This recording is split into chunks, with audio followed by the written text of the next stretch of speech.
The Young Avengers. They're like the regular Avengers, but young, which means they'll be bankable for longer. With some of the major stars of the Marvel Universe exiting the franchise, either via death or time travel retirement, it's important to bring in new characters and stories to keep things minty fresh. So let's talk about the magic manipulators, the titans of tech, and the metahuman masters who might appear in a future team-up movie. Oh, and the folks who can use a bow real good. Magic is powerful in the Marvel Cinematic Universe. It can affect entire towns and change reality. But most importantly, it can increase the budget threefold in a single sequence. That's why it's best used sparingly, and why any magic member of the Young Avengers will have to have some brand recognition.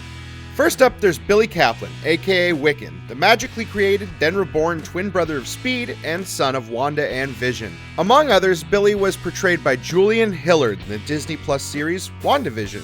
The show even gave us a low-budget look at Wiccan's crimson attire in its Halloween episode. It's possible Billy and his brother Thomas will be portrayed by new actors the next time we see them, as they changed 3 times in WandaVision alone.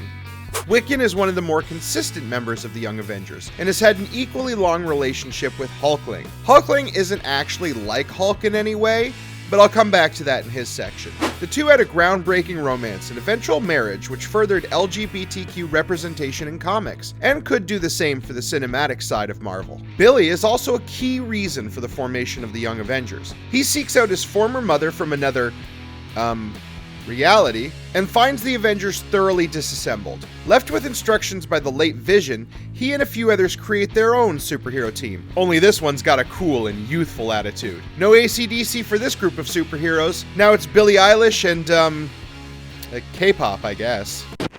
The other magic user that threatens to inflate the visual effects budget is Kid Loki, a younger version of everyone's favorite god of mischief. There's a bit of a common trend in Young Avengers of ex-hero but younger, but Kid Loki takes the cake.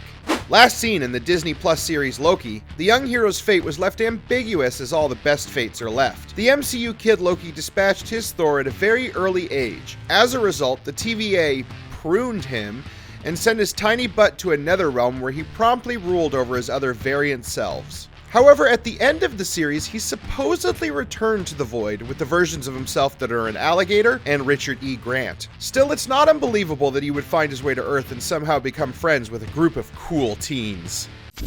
Metahumans are people with heightened abilities that have been baked into their very genetics. Sometimes they're born with these powers, sometimes a science-based accident gives them spider abilities. This gives us a lot of variety to choose from when putting together our teen super soldier movie. One such candidate is Kamala Khan. This Muslim American teen from New Jersey gained polymorph powers after encountering the Terrigen Mist, and took on the mantle of Miss Marvel. She can grow or shrink her overall size, make a giant fist to punch you with, and is a massive fangirl of the heroes she's grown up admiring, to the point that she writes fan fiction. The 2020 video game Marvel's Avengers did her dirty. This character is warm, inspiring, and charming when done well, and hopefully the Disney Plus series starring her will do the character justice. Canadian actress Iman Vellani has been cast as the hero, and since the character in the comics has been a part of the Avengers before, it's likely we'll see her in the Young Avengers before she joins the roster. Another metahuman that's likely to show up is someone we've seen previously. Thomas Shepard, aka Speed, played in later episodes of WandaVision by Jet Klein. This Flash-like superhero first appeared in the MCU during WandaVision as one of Wanda Maximoff's grief-induced projections, and one of her children until she let go of them and allowed them to leave existence. This is accurate to the comic origin of Tommy, so it makes sense that the same thing that happened there will happen in the MCU, and Tommy will be reincarnated and born into a different family. I'm sure that won't cause unhealthy developmental issues for the young man. Shepard's first comic appearance was in the 10th issue of Young Avengers. So yeah, it would make sense that they take this character and add him to the teenage superhero team. Able to fill the void left by Quicksilver and show off the MCU's version of the Speed Force, Speed would add a fresh power set to the Young Avengers. Still, he might want to check with fellow teen superhero Speedball about branding issues. It might cause some confusion. Tony Stark left the biggest hole in the MCU after Endgame.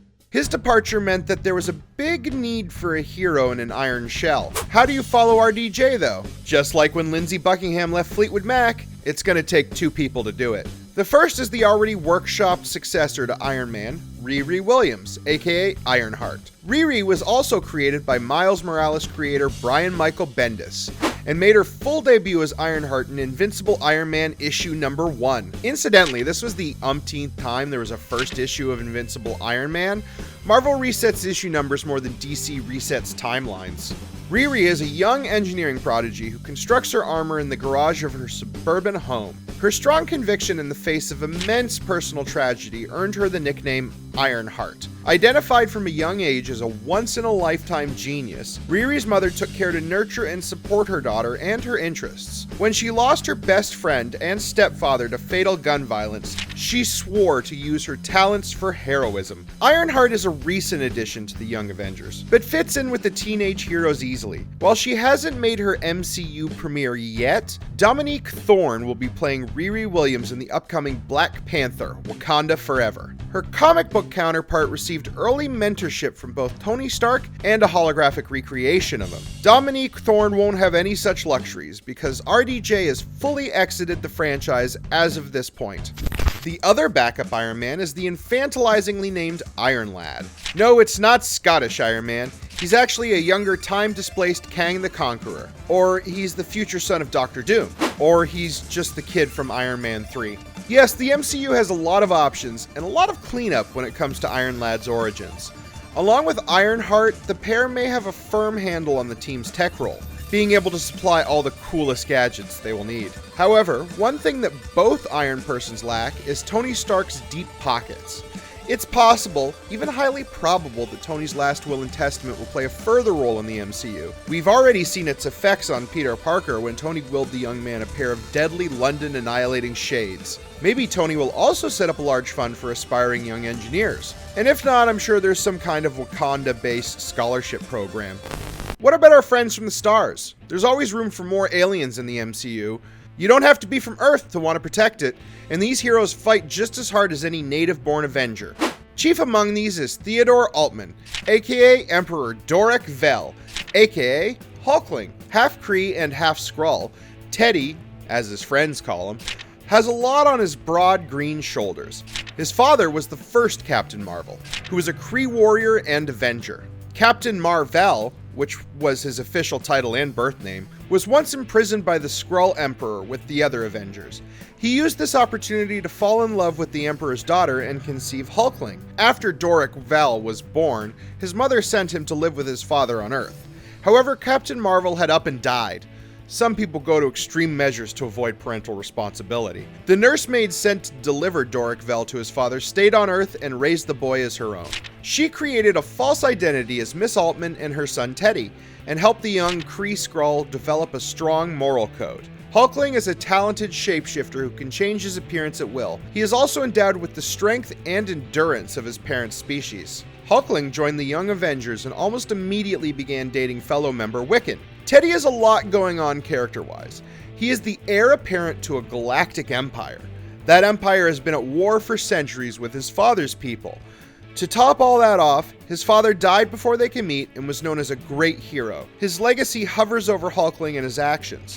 No actor has been cast as the hero yet, but the search is reportedly underway. It is hard to find someone with that build who looks good in green. Rounding out the roster are the fighters. And much like the D&D class, they are often seen as less interesting than the wizard or the artificer. However, true tabletop connoisseurs like myself know that there are no bad classes, just bad role players. Except Beastmaster Ranger. That's a bad class. It doesn't take superpowers to become an Avenger. Just ask Hawkeye.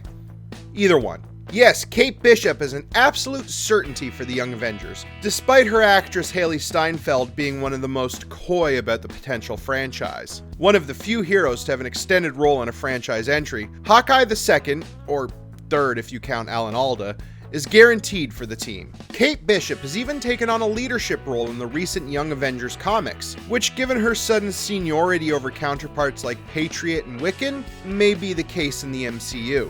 However, she may be the only unpowered hero on the team. It shouldn't be hard for her to keep up, however, because in the Marvel Universe, unpowered is a relative term. For example, no human being could actually survive this or this.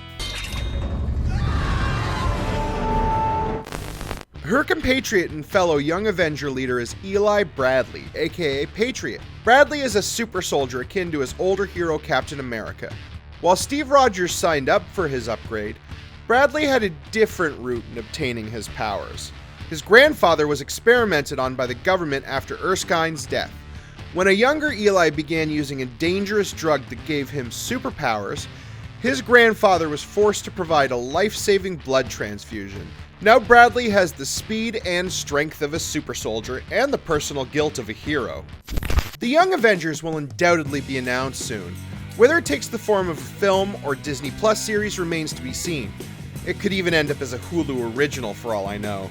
However, I would never wish that evil on anyone. I'm sure whatever form it takes, the Young Avengers will be all over the MCU for the next decade. Mostly because the actors are locked into some pretty big contracts.